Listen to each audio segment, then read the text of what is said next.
You're throwing the football while she's picking up the pieces. Does that sound familiar? Hi, I'm Jesse, and this is the Valiant Lifestyle. And in this powerful episode, I'm going to be speaking to she's the disciplinarian and you're the fun one. Is that the problem? Is that the problem? And how dare I mention that? She is the disciplinarian and you're the fun guy. Well, before I get into any of that, though, I'm going to talk to you about subscribing. I want to invite you to subscribe. If you haven't already, hit the subscribe button located, well, wherever it's located today. Hit the little black bell. And then what that does is it allows my content to be free-flowing to you. And if you're watching me again, maybe you watched another episode, maybe you watched the episode where you are feeling like a babysitter instead of a father figure, or they're rolling their eyes and you're just trying to stay grounded and engaged. Whatever it is, thank you for coming back. Thank you for coming back and watching my videos. And it's these moments where I feel grateful because you're giving yourself today the gift of being with me and supporting you. So thanks for that. All right, let's get in here. Let's get into this.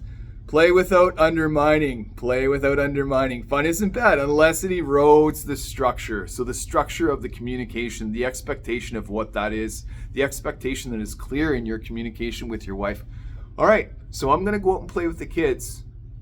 And she says, well, no, there's vacuuming to be done. There's dishes to be done. There's what your wife wants here is support.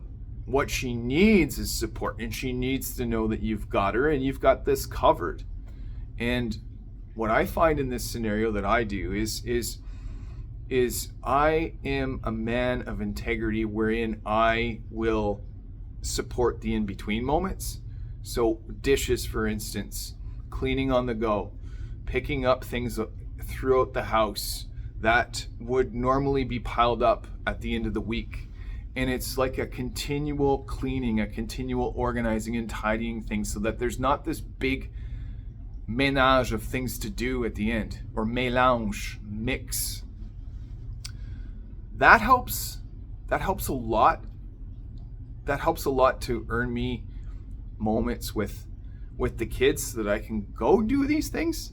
And when that happens, your wife, your significant other, your partner, your spouse is less likely to jump back and say, yeah, but what about me? You haven't done anything and I'm doing it all. Because that's really what's going on here. It's, you're not supporting me and I don't feel like you're supporting me. So show me evidence of what that is. Get it? Check in with her and what the load is. So balance joy with awareness. So the check-in is this. I know you've got this going on. I know you've got your hair appointment this afternoon. I'll pick up the kids from school. I know that it might overlap with prepping for supper, so I'll start prep. That way, when you come in, we've got an evening with the kids. We're already started. We're ready to roll. She loves that. That is true leadership because you're telling her exactly what you're going to be covering and supporting. This helps. This is an entirely a useful tool. All right, teamwork is the real win. And that of which I just spoke about in the last suggestion there was that. Don't make her the villain and play the hero. So when things start to erupt or you find yourself in one of those situations where you want to get out with the kids, but you got to have a conversation first. Go have that conversation. The kids need to see that you got that conversation.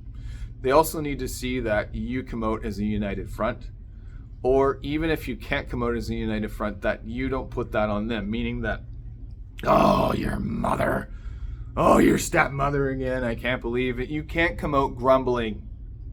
They don't want to hear that. They don't need to hear that. And personally, if you were one that does that, I'm going to tell you right now, that hurts your kids.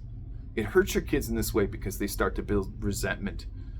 And building resentment, one complaint at a time like that, over time, accumulative, is like having this big ball of paper mache of complaints that are all together, this big gooey ball. And that ball represents the resentment. And it gets so heavy that it can't be thrown anymore. It can't be touched. And it just amasses with layer upon layer upon layer. You don't want that. Do not grumble and complain about your spouse in front of your kids. They don't want to hear it. They don't need to hear it. And personally, if you are still doing that, I want to tell you something. You're doing yourself a big injustice right there. Your credibility, your integrity, and your honesty and your respect, you're flushing it down the toilet. Comment, we are united front. We are united front. If you've ever had to recalibrate the fun to rules ratio, I have. And sometimes I do it every week. Sometimes I do it every 2 weeks. Sometimes we do it daily. It really depends on the task, the moon cycle. It depends on the frequency of work. It depends on the kids' activities. It depends on what's going on with Joe Schmo. It depends on the schedule that I've set at work. A number of factors, but figure it out, my man. You're good at this. You're a valiant man. All right. Thanks for watching. And I want to say as well, go to thevaliantlifestyle.com, book your 30-minute call, and let's get after this amongst other things that you want to talk about, and I can support you.